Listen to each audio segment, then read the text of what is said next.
Listen, if you haven't already checked out the first episode of Headhunted to Another World, you gotta go watch it. Unironically, like a 10 out of 10 first episode, and personally could easily be like the best new isekai of the season. I mean, this was fresh. And I know this genre's known for not doing too much different, but we had probably one of the most disrespectful Truck-kuns that led to one of the best first episodes you could ask for in an isekai.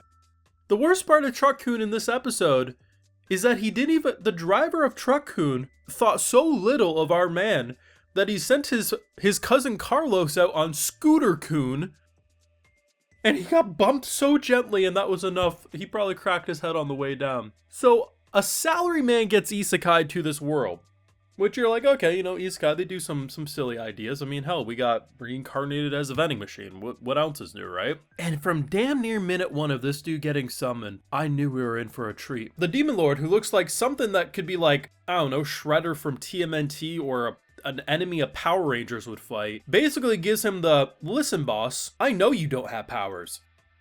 An isekai that's not going to go off of a misunderstanding? Oh, okay. I'll give you worker benefits. Hell, I'll give you paid time off. I will respect you. But here's the thing. If you honestly don't want to come here, no harm. I'll send you right back to your world. I just really appreciate your skill set. This Japanese salaryman who was so done dirty by his country, by these companies, that he would be sent to bumf nowhere, would fix things that shouldn't be fixable, and when it was finally looking better, they would ship him to the next place, only for him to get summoned by what should be an evil organization that says, damn, you're really good at what you do. We'd love to put your talents to work, but if you can't do it, we understand. The worst I could honestly say is I wasn't a huge fan of the songs in terms of the opening and ending. Just not really my cup of tea. But not that they were bad, just doesn't really fit my musical preference.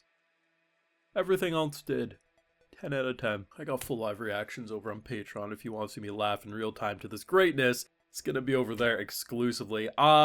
This was one of the shows. Now, you'll hear me say it, like you could look at yesterday's video. I walked in with low expectations. Not with this. I walked in with high expectations because the title sounded funny and the little bit I read of the synopsis I thought sounded like a hoot. When you walk in with high expectations, especially for a show that's clearly not going to be the ReZero production of the season. Like, I know when a studio adapts something like this, yeah, maybe it has a decent fan base at the start, but they're not going to give it like the Sakuga Fest, so I'm not expecting it to blow me away. So, in a way, sometimes that sets you up for disappointment or failure when you're like, oh man, you got high expectations for what could easily be a low or mid-tier anime, not because the source material is bad, but just because it's one of those shows that the anime production committee, they funded it for just to ship it out and keep the cycle going.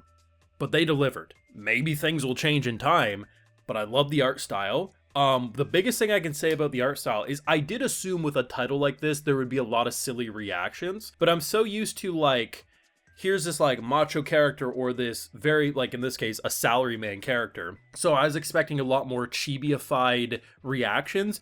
Instead, no, he gets a little more elongated, but if anything, he's closer to Courage the Cowardly Dog reactions than he is like a generic chibi, oh my god, this is so ridiculous. Like, at one point, so there's 4 demon generals, right? And I'm pretty sure they're all girls. The one who sounds like a guy in that big daddy medieval looking suit from BioShock, in the opening it does kind of look like there's a girl underneath there, but I think even without the opening I would probably assume that's the case. I mean, it's an isekai. I understand what type of bait they'll do. It's funny, so the one girl has some suspicions, like why would we want a human? So we'll test him, and she's about to do this drop kick of death, and he passes out on the spot, and just the way his ghost, his life just goes away is just fantastic. But I think it really is the Demon Lord that set the stage for this being so good. Because the Demon Lord right away, he just kind of feels like a leader who maybe is, I doubt they're gonna go the route that whatever the Demon Lord's going up against, like the hero, the king, whatever it is like this big evil. I get the impression it's just going to be like both sides are just going to disagree on how to rule the land, so they're kind of in conflict sort of a thing. I don't know. But it's the fact that he literally comes out swinging. Just, yeah man, I'll give you probably paid time off, healthcare, workers' benefits. I respect you. And the best part is honestly that there's no misunderstanding. As far as we know, he has no abilities, which is actually really interesting because he comes in and he's like, yeah, like this is a normal human.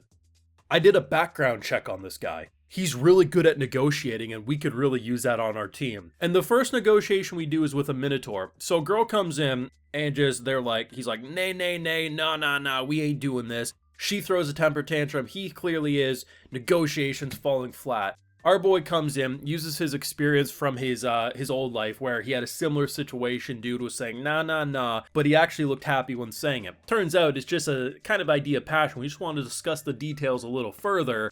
But yeah, we're actually excited for this deal. So he comes in, gives him a bunch of hay, because there's no beds, because they want to be respectful. If we try to use beds and shit, we're probably going to break it, so we're not really sleeping well. And they just have a grand old time. It would be so easy to take a few different steps over the course of this episode and have a mid to okay first episode. And at no point did they miss their mark. From damn minute one, I was here for this one. And like I said, for me personally, the only thing I wasn't a huge fan of was honestly, yeah, the opening and ending songs. Like visually, like they do their thing. I'm interested with the ending song because it was all focused on this girl. I'm interested if they will shift the ending visuals as we focus on different characters, or if she'll just dominate the ED. I mean, she would sell figures, so I'd understand why she would dominate it. But yeah, like the songs really weren't for me, but I love the voice actors. I love the passion, and this shit's fun. I've seen a lot in this medium. This one just speaks to me. It's just so fun. To be honest, I wasn't expecting Scooter-kun. I was expecting Truck-kun just because, like, okay, they're clearly, I was like, oh, and you know what, given how disrespected this dude's been, I was expecting, like, Plank from Ed, Edd and Eddy to land on his head and kill him. The fact that a scooter, and the worst part is how they did, like, he just kind of got bumped and he just went, ooh. It's like, the fact that, like, everything disrespected him until he got to the demon world, and then the demon lord's like, hey, boss, I like what you have to offer. Do you want to work for me? This dude is just, I just love him. Yeah. I'm here for this one. I truly think this is going to be a gem of 2025. If this is how we're kicking off, the first thing I watch in 2025 is this. This better be a damn good year because this is setting the bar high. Your thoughts down below. What did you think? Whether if you walked in with expectations like myself or you went in blind, your thoughts. Be sure to leave a like if you enjoyed, subscribe if you're new around here, of course ring that bell, and like I mentioned, we got those full live reactions over on Patreon, and hey, while you're over there, I'll also give you a video shout out. So today we got Patrick, Einzao Gon, Lawrence, Isaac Thulling, Ari Patico, John Shepard, and we also have Zach Warren. So I appreciate the support, everyone. Please take care, and you'll have a good one.